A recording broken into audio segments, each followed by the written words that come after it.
இன்னைக்கு நம்ம இங்கிலீஷில் ஃபிகர்ஸ் ஆஃப் ஸ்பீச் பற்றி பார்க்க போகிறோம். ஃபர்ஸ்ட் ஃபிகர் ஆஃப் ஸ்பீச்னா என்ன? ஃபிகர் ஆஃப் ஸ்பீச் அப்படின்றது ஒரு வேர்ட் இல்லைன்னா ஒரு ஃப்ரேஸ். அது வந்துட்டு ஏதோ ஒரு எக்ஸ்ட்ரா மீனிங்கோ இல்லை வந்துட்டு ஏதோ ஒரு இஃபெக்டோ இல்லை ஏதோ ஒன்றை வந்துட்டு ரொம்ப ஸ்ட்ரெஸ் பண்ணி சொல்கிறதுக்கோ பயன்படுத்தப்படுது. இதுதான் ஃபிகர் ஆஃப் ஸ்பீச்சுன்னு சொல்கிறோம். இது வந்துட்டு யூஸ் பண்ணுறப்ப அது கொஞ்சம் இமேஜினேஷன் அதிகப்படுத்துது. இல்லை ஒரு போயமை வந்துட்டு நல்ல எக்ஸ்ப்ரெசிவாக இல்லைன்னா வந்துட்டு நமக்கு ஏதோ ஒரு சிரிப்பு கொடுக்கறது, அந்த மாதிரி ஏதோ ஒரு எக்ஸ்ட்ரா எஃபெக்ட் வந்துட்டு அந்த போயமுக்கு ஆட் பண்ணும். ஃபர்ஸ்ட் ஒன் வந்துட்டு ஆலிட்ரேஷன். ஆலிட்ரேஷன் அப்படின்றது ஒரு ஃபிகர் ஆஃப் ஸ்பீச். இது வந்துட்டு என்னென்னா, ஒரு சென்டென்ஸில் அடுத்தடுத்த வார்த்தைகள் ஒரே மாதிரியான சத்தத்தில் ஆரம்பிக்கும். ஃபார் எக்ஸாம்பிள் ஃபர்ஸ்ட் ஒன் வந்துட்டு bang bang when the crack. So bang bang இது ரெண்டும் ஒரே சவுண்ட் வரும். நெக்ஸ்ட் ஒன் வந்துட்டு the windy waves whispered secrets against the weathered rocks. Windy wave whisper இது மூணும் வந்துட்டு உங்களுக்கு ஒரே மாதிரியான சவுண்ட் வருது. ஸோ இதை வந்துட்டு ஆலிட்ரேஷன்னு சொல்கிறோம். அடுத்து சிமிலி. சிமிலி அப்படின்றது வந்துட்டு ரெண்டு விஷயத்தை நம்ம கம்பேர் பண்ணுறப்போ நம்ம வந்துட்டு அதை சிமிலின்னு சொல்கிறோம். ஃபார் எக்ஸாம்பிள் வந்துட்டு the stars twinkle like diamonds across the night sky. இந்த ஸ்டார்ஸ் வந்துட்டு டைமண்ட் மாதிரி ட்விங்கிள் பண்ணுச்சு. ஸோ ஸ்டாரை டைமண்ட் கூட கம்பேர் பண்ணுறோம். இது வந்துட்டு simile. The shy kid hid behind her mother's skirt like a timid kitten seeking shelter. So இங்கே அந்த குழந்தைய அந்த கிட்டன் கூட கம்பேர் பண்ணுறோம். நெக்ஸ்ட் ஒன் வந்துட்டு மெட்டஃபர்.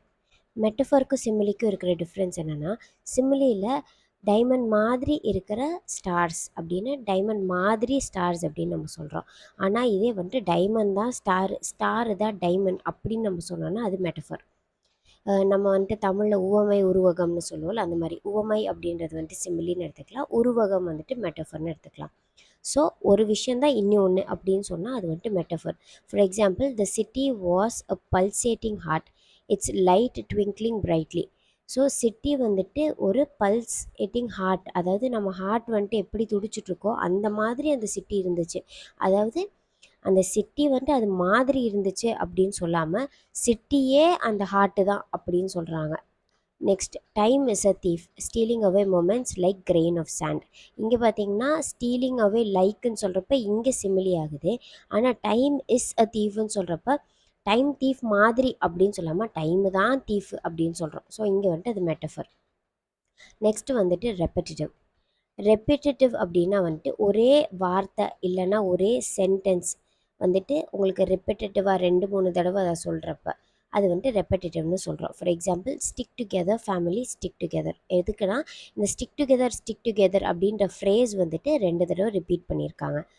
அடுத்து வந்துட்டு and miles to go before I sleep and miles to go before I sleep. So இதில் வந்துட்டு 2 தடவை அந்த ஒரே சென்டென்ஸை 2 தடவை திருப்பி திருப்பி சொல்லியிருக்காங்க. ஸோ இங்கே என்னென்னா அந்த அவங்க சொல்ல வர அர்த்தத்தையோ கருத்தையோ பதிவு பண்ணுறதுக்காக இந்த மாதிரி சொல்லுவாங்க. ஸோ இது வந்துட்டு ரெப்படேட்டிவ்னு சொல்கிறோம். அடுத்து வந்துட்டு ஆக்சிமோரான். ஆக்சிமோரான் அப்படின்னா 2 கான்ட்ரடிக்டியான வேர்டை அடுத்தடுத்து வைக்கிறது. ஃபார் எக்ஸாம்பிள் வந்துட்டு partying is such a sweet sorrow. Sweet அப்படின்றது ரொம்ப இனிமையான ஒரு விஷயம், சாரோ அப்படின்றது ரொம்ப கஷ்டமான ஒரு விஷயம். ஸோ 2 ஆப்போசிட்டான வார்த்தைகளை அடுத்தடுத்து வைக்கிறது தான் வந்துட்டு ஆக்சிமோரான். நெக்ஸ்ட் ஒன் பார்க்கலாம். It was a seriously funny joke. So serious and funny வந்துட்டு 2 ஆப்போசிட்டான வேர்ட்ஸ், ஆனால் அது அடுத்தடுத்து வருது. ஸோ இதை வந்துட்டு ஆக்சிமோரான்னு சொல்கிறோம். அடுத்து பெர்சானிஃபிகேஷன். பெர்சானிஃபிகேஷன் அப்படின்னா உயிர் இல்லாத ஒரு பொருளுக்கு உயிர் இருக்கிற மாதிரி பாவிச்சு சொன்னால் அது personification. For example the playful river danced around the smooth stones. இந்த இடத்துல வந்துட்டு ஒரு ரிவரை ஒரு மனுஷனாக பாவிச்சு அது வந்துட்டு டான்ஸ் ஆடிச்சு அப்படின்னு சொல்கிறாங்க. So playful river danced. இந்த இடத்துல வந்துட்டு டான்ஸ்டுன்றது பெர்சானிஃபிகேஷனாக நமக்கு இருக்குது. நெக்ஸ்ட் ஒன்று வந்து the ocean roared its anger crashing against the cliff. So இங்கே ஓஷன் வந்துட்டு ஒரு மனுஷனாக பாவிச்சு இட் ரோர்ட் இட்ஸ் ஆங்கர் அப்படின்னு சொல்கிறோம். ஆக்சுவலாக ஓஷனுக்கு கோவம் வராது, ஆனால் அதை ஒரு மனுஷனாக பாவிச்சு அதுக்கு கோவம் வந்துச்சு அப்படின்ற மாதிரி இந்த இடத்துல சொல்கிறாங்க. ஸோ ஒரு நான் லிவிங் திங்குக்கு உயிர் இல்லாத ஒரு பொருளுக்கு மனுஷனோட குவாலிட்டிஸை கொடுத்து பேசுகிறது வந்துட்டு பெர்சானிஃபிகேஷன். நெக்ஸ்ட் வந்துட்டு ஆனபோரா. ஆனபோரா அப்படின்னா 2 டிஃப்ரெண்ட் சென்டென்சஸ், அதாவது அடுத்தடுத்து வர சென்டென்சஸில் ஒரே வார்த்தை வந்துட்டு தொடக்கத்தில் வருது அப்படின்னா அது anaphora. For example not hurrying to nor turning from the goal not mourning for the things that disappear. So இங்கே நாட்ன்ற வார்த்தை அடுத்தடுத்து இருக்கிற சென்டென்சஸில் வருது, ஸ்டார்டிங்கில் வருது. நெக்ஸ்ட் வந்துட்டு ஓனமோட்டோபியா.